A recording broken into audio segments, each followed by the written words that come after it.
Welcome, As If Training Pod, week 11, day 5. We're getting down to the last bit of it. So today we got warm up, part A and B. I'll go through the movements, a few reps of each, and I will tell you when a good time is to pause the video so that you can then resume working out. So for starters, we'll start with the warm up. We're going to do 3 rounds of 12 and 12 break dancers, followed by 15 and 15 bicycle crunches, and then finishing off with a 60-second forearm plank. So to start off, break dancers are setting up like you would for a mountain climber. So you're in the top of a push-up position, and instead of bringing the knee straight to the chest as it comes forward or bringing it to the opposite knee, you're gonna try and bring it out, kick the leg out to the side. Notice how I touch the floor with my foot, and then bring it back. And then you're gonna switch, touch the other foot out beyond your hands and back. Try to stay in the top of a push-up position and not rock back and forth too much. So if you're doing it, it'll look like this. So that's 3 per side. All right, so we will do 12 and 12. Then you'll go into bicycle crunches. You should be familiar with these. You're gonna find tabletop with your legs, hands behind your head, lift up into a crunch, and then you're slowly going to alternate, straightening one leg at a time, bringing the opposite elbow to knee, return back, switch. Aim to stay lifted with the head and chest the entire time. If this gets too fatiguing, you can always come to the floor and lift up and return down to make it just a little easier. So 15 and 15 of bicycle crunches, followed by a forearm plank, finding forearms down, ideally like train tracks or parallel versus together in front. And then step back, top of a plank. Keep that tailbone tucked under and hips lower to the ground, but not too low that we're sagging. And we're gonna hold here for 60 seconds. Core stays tight and breathing. Don't forget that part. And if you need to take a break, push your booty up, maybe even walk your feet in, but I'm going to encourage you to stay lifted in some capacity instead of coming to the floor to take a break. So with that, 3 rounds for the warm-up of 12 and 12 break dancers, 15 and 15 bicycle crunches, and a 60-second forearm plank. This is a perfect place to stop the video and go ahead and take care of your warm-up. Okay, part B, we've got 3 rounds, 9 sumo squats, 12 and 12 Cossack squats, same as side lunges, finishing with 15 sit-ups. For a sumo squat, we're going to find a stance with our feet wider than our hips, and then toes can turn out slightly. They are not pointing straight ahead. From here, we're gonna do basically a regular squat as far as sitting butt down and back slightly as we drop down into this hole that we've created for ourselves, and then we're going to return to stand. Hands can be across your chest, down hanging at your sides, whatever feels okay to you. Try to keep chest upright and not pitch forward. When we squat down, gaze stays forward, head stays lifted, means you're tracking out over the second toe. So 9 of those into 12 and 12 Cossack squats, which is a fancy way of saying side lunges. So we're gonna still be in a wide-legged stance. You might actually adjust your foot placement a little bit and turn them more forward a bit. And you might bring your feet in. Again, you'll play around with it. So we're gonna side lunge to the right, back through center, and go to the left. Feet stay planted the whole time. We are not moving them. So I'm gonna sit my butt back and to the right. So I'm bending into my right knee. Left is staying straight. I'm doing my best to keep my head and chest lifted. You will spill forward a bit, and that's okay. Come back to the top. Now we're going to the other side. Bend into that left knee. Shoot the hip back. Try and keep head and chest lifted, and then back to center.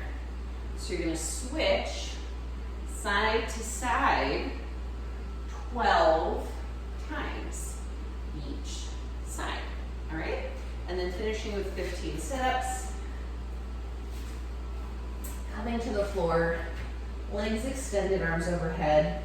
And this is one version. You're just going to use those arms, use the momentum from your arms to sit up, forward, touch your toes if you can. Return back down, hands touch the floor overhead.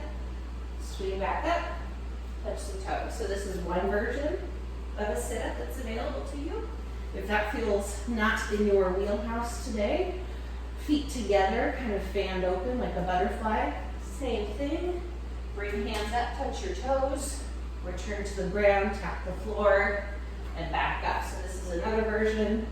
And if you want to scale it even further, coming to a tabletop position, similar to bicycle crunches, only the legs stay put as head and chest lift up repeatedly. All right? Have at it. Part A, 3 rounds. 9 sumo squats, 12 and 12 Cossack squats or side lunges, and 15 sit-ups. Go get it. As if pod, week 11, day 5, part B. We've got 2 rounds of 15 and 15 elephant walks and a 60-second couch stretch on each side. So we'll start with the elephant walks. Most of you, I believe, actually are touching the floor with this one, but I'm going to start with the scaled version because I want to remind you that I want you to be able to fully straighten your knee and also relax your upper body. So I'm here in front of a bench and I'm going to drop down onto my forearms. So I'm still supported. This is taking some of my weight. My head stays hanging and I put a generous bend in both knees, which kind of allows me to round in my upper back a little more. Staying in this rounded shape, I'm then going to push one leg to straight. I need to be able to do that before I can bring my hands to the floor. If in this position I can't push this straight with my leg, then we need to bring you up even higher, okay? But however, if you get here and you feel a nice stretch in the back of the leg, that's exactly what we want. And you're going to then rebend that knee, push the left one to straight. Find a stretch there, rebend. So if you're getting a nice stretch with your knee straightening, while in this supported position, this is where I want you to be. This is perfect. I only want you coming to the floor if you truly can support yourself in your hands here. We're not hanging like this, okay? That's a little different target tissue. So hands supported on something, all right? So 15 on each leg, finishing with a couch stretch. I'm gonna use a bench. The closer my knee is to the surface my foot will rest on, the more intense the stretch becomes. So my shin now gets a little more vertical. If it's more here, so my knee's further out, shin not as vertical, it won't be as intense. Then I'm gonna bring my opposite foot forward. And for some, this might be good. This might feel like a stretch already. If you wanna take it further, bring those hands up onto your knee and hold here. You're going to be here for 60 seconds. Start soft. Don't push into a super intense stretch off the bat. Grow into it. So once you start to sort of ease into this position, then you can start to bring yourself back even further, aiming to get booty back and chest and shoulders back as if there was a wall behind you. Holding for 60 seconds, then we'll switch sides. So right knee comes down, right foot is supported on the surface. Left foot steps forward. I'm going to start here, sort of settle in, see how that feels. If it's fine, I'm going to come right up to here, hold. I'm going to stick it for a bit before I push back further. Just taking a few breaths, let that tissue relax a bit, and then try and take advantage of that relaxation and push a little further. So, part B, 2 rounds, 15 and 15 elephant walks, followed by 60-second couch stretch on each side. Have fun.